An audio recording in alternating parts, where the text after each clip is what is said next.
ساتھ رات گئے کی نشست غلام حسین ساجد سے گفتگو ہو رہی ہے۔ ساجد بھائی نے کیا اچھی پنجابی کی نظم اس وقفے سے پہلے ہمیں سنائی پنجا۔ اگر میں گزارش کروں کہ ایک اور پنجابی کا کلام عطا ہو جائے تو محفل سج جائے گی۔ جی میں ایک نظم پیش کرتا ہوں، ارشاد۔ لیکن تھوڑا سا پس منظر بتانا جی ضروری بہت ہے۔ ضروری۔ میں نے ایک کتاب لکھی ہے سرسوتی تو راوی تائیں۔ اچھا، تو وہ کتاب جو ہے وہ جو دانش ہے ہماری پنجاب کی جو دانش ہے، اور جو رامانج سے شروع ہو رہی ہے یا مہاویر سے شروع ہو رہی ہے اور بلے شاہ تک وہ آئی ہے، تو اس کو میں نے نظموں کی شکل میں بیان جی کیا۔ تو یہ ایک نظم ہے حسین بن منصور حلاج نو۔ تو حسین بن منصور حلاج جی کی جو بالکل۔ کتاب ہے کہ ہر وچ ہرے انجے جیویں دھپ اندر دھپ وسدی، واہ، ہر وچ ہرے انجے جیویں وچ دھپ اندر دھپ وسدی، جیویں چھاں اندر چھاں راندی، جیویں رت اندر رت کڑدی، جیویں اکھ اندر اکھ پھڑکے، جیویں سر اندر سر جگدا، جیویں ساہ وچوں ساہ وگدا۔ واہ، ہر وچ ہرے انجے جیویں دھپ اندر دھپ وسدی، جیویں چھاں اندر چھاں راندی، جیویں رت اندر رت کڑدی، جیویں اکھ اندر اکھ پھڑکے، جیویں سر اندر سر جگدا، جیویں ساہ وچوں ساہ وگدا۔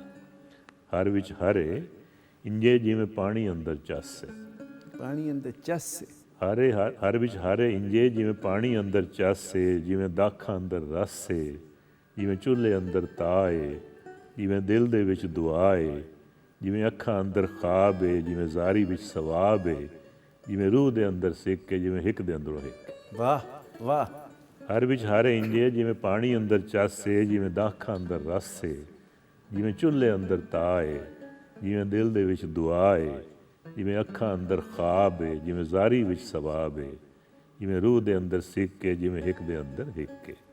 ہر وچ ہرے مڑ کیوں اپنی ہون دی دس نہیں پوندی، ہر وچ ہرے مڑ کیوں اپنی ہون دی دس نہیں پوندی، ساہ لیاں جند اوکھی تھیندی، رت رگاں وچ جمدی۔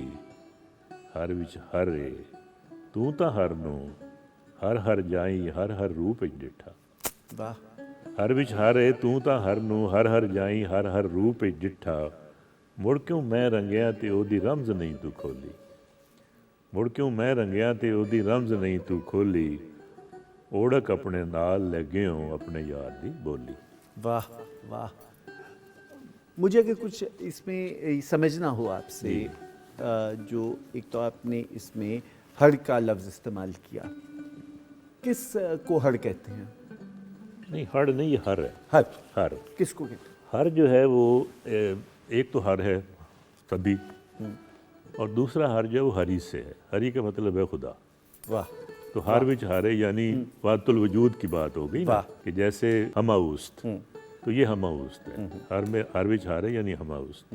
تو چونکہ وہ ہماوست کا انہوں نے نعرہ لگایا تھا بالکل۔ اور مجھے انال یہ حق کہا بتلائیے، تھا، تو اس کو میرے سوال پوچھنے کا آپ سے مقصد یہ ہے جی کہ جو ہماری نئی نسل ہے، جی جو نظم وہ کہہ رہی ہے، جو غزل وہ کہہ رہی ہے، اور خاص طور پہ علاقائی زبانوں میں جو بیان ہو رہا ہے، ان میں کیا ان کی سمجھ بوجھ ان استعاروں کی ہے؟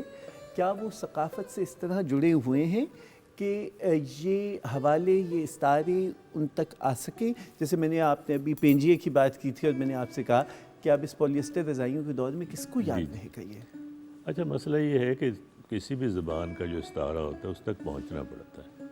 استعارے خود بخود نہیں کھلا کرتے۔ اگر آپ کے اندر لگن ہے، اگر آپ کے اندر تڑپ ہے، آپ اپنی تہذیب سے، اپنے کلچر سے جڑنا چاہتے ہیں، تو پھر تو آپ کو یہ سارا کچھ سیکھنا پڑے گا نا۔ یہ تو نہیں ہے کہ سپون فیڈنگ تو نہیں ہو سکتی اس کی۔ اس کا تو ایک ہی طریقہ ہے کہ آپ جو ہے وہ، جیسے میں نے پہلے عرض کیا کہ مطالعہ کریں۔ اگر مثلا جیسے آپ نے سوال کیا ہر کے حوالے سے، تو آپ نے سوال کیا تو ایک رمز کھل گئی نا۔ تو اس طرح سوال کرنا چاہیے، اور وہ سوال اپنے آپ سے کرنا چاہیے، اور اس کا جواب جو ہے وہ آپ کو مطالعے میں ملے گا۔ ہمارا معاشرہ سوال کرنے سے گھبراتا کیوں ہے؟ نہیں، میرا خیال ہے گھبراتا نہیں ہے، اس کی سمت درست نہیں ہوتی۔ سمتیں درست کرنے کی ضرورت ہے، اور وہ استاد کر سکتے ہیں۔ اور معذرت کے ساتھ اساتذہ جو ہے وہ اس دنیا سے جانا شروع ہو گئے۔ اچھا، اور اس کی خیر بہت ساری وجوہات ہیں، ان پہ ایک الگ مکالمہ ہو سکتا ہے۔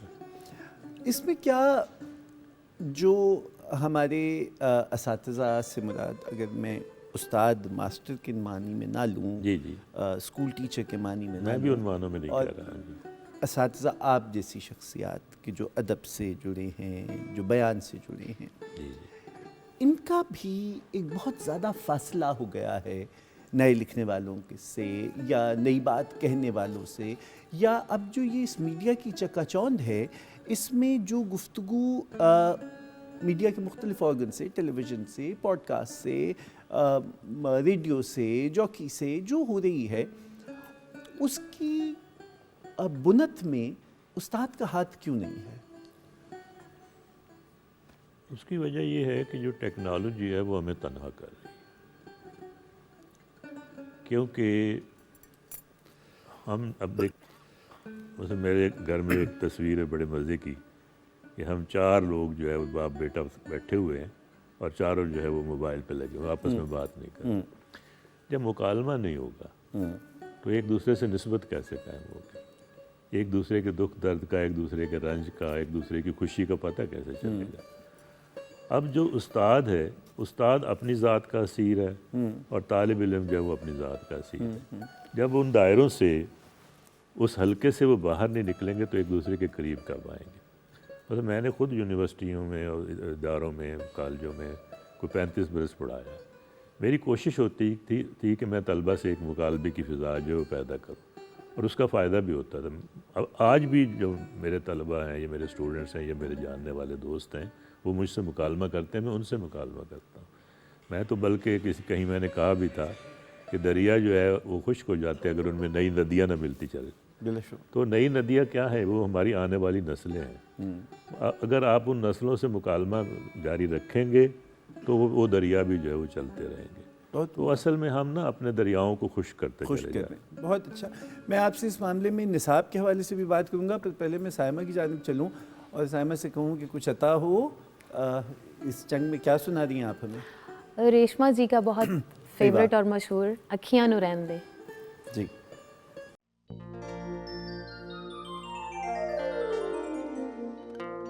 ਵੇਖਣੇ ਦਾ ਚਾਅ ਮੈਨੂੰ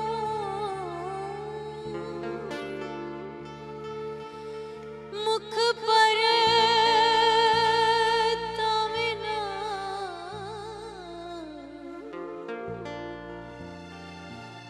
ਵੇ ਨੇੜੇ ਨੇੜੇ ਵਸੀ ਢੋਲਾ ਦੂਰ ਦੂਰ ਜਾਵੀਂ ਨਾ ਵੇ ਨੇੜੇ ਨੇੜੇ ਵਸੀ ਢੋਲਾ ਦੂਰ ਦੂਰ ਜਾਵੀਂ ਨਾ ਵੇ ਦੂਰ ਦਾ ਖਿਆਲ ਛੱਡ ਬਸ ਅੱਖੀਆਂ ਦੇ ਕੋਲ ਕੋਲ ਚੰਨ ਪਰਦੇਸੀਆ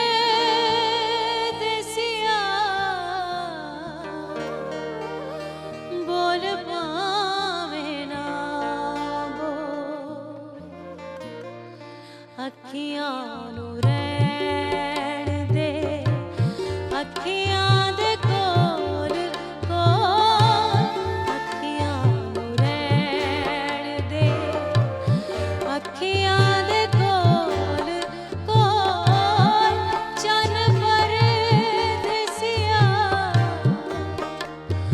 ਬੋਲ ਪਾਵੇਂ ਨਾ ਬੋਲ ਅੱਖੀਆਂ ਨੂੰ ਰਹਿਣ ਦੇ ਅੱਖੀਆਂ ਦੇ ਕੋਲ ਕੋਲ